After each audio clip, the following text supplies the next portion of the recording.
Last time, due to time constraints of this program, I was so quick to ask that comparatively today's Muslims are contributing less in the field of technology, science, and theology. Some say this dunya is not for the Muslims, that's why non-Muslims are contributing more in worldly matters and getting applause. Sheikh, my question is what's stopping today's Muslims to be influential contributors in technology, science, and theological fields? What is stopping you, Fahim? Sheikh, What, sorry. what is stopping you from that?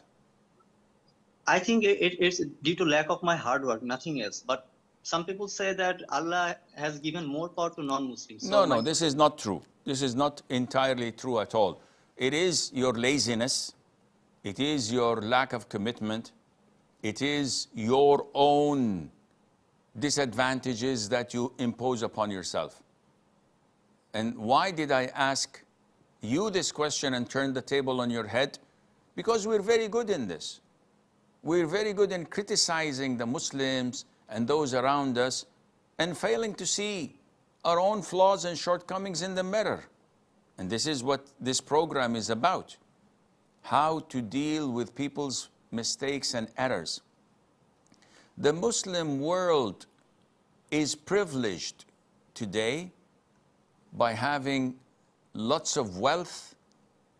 They are having the latest of technologies, and we're almost as close as the first world countries in almost everything, almost.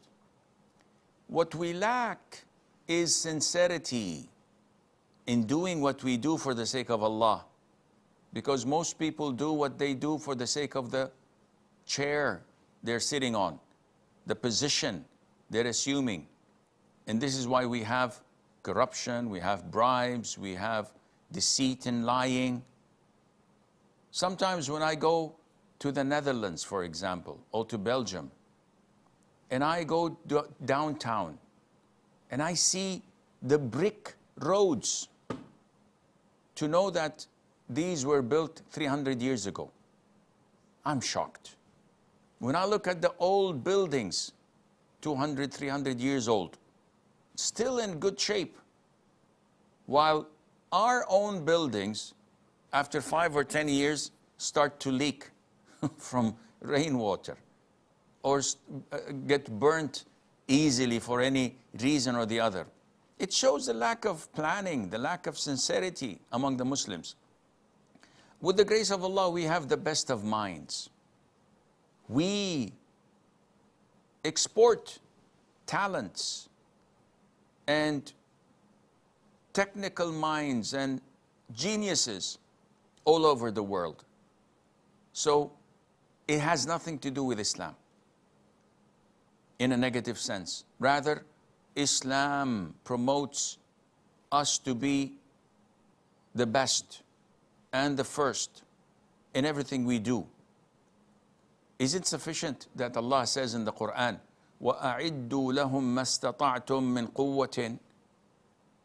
Allah says, prepare with the best of your means, whatever force and power you can to fight the enemies. And this includes technological and scientific advances.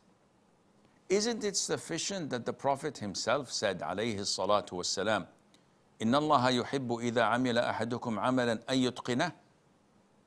Allah loves when one of you executes something that he does it in a perfect manner. So if you're a janitor, as a Muslim, you have to be the best janitor on earth.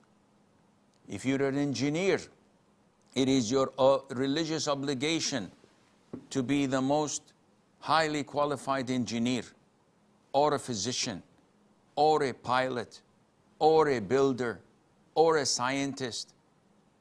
This is what we bring our children to be.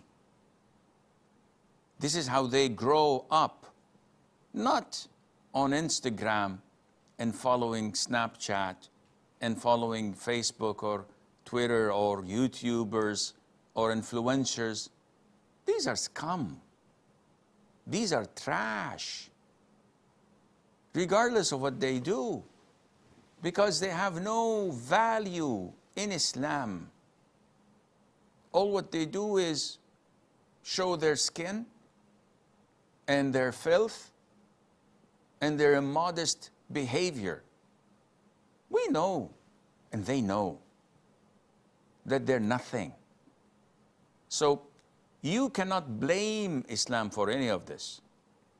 We have to look in the mirror and start pointing fingers at the right person, which is me.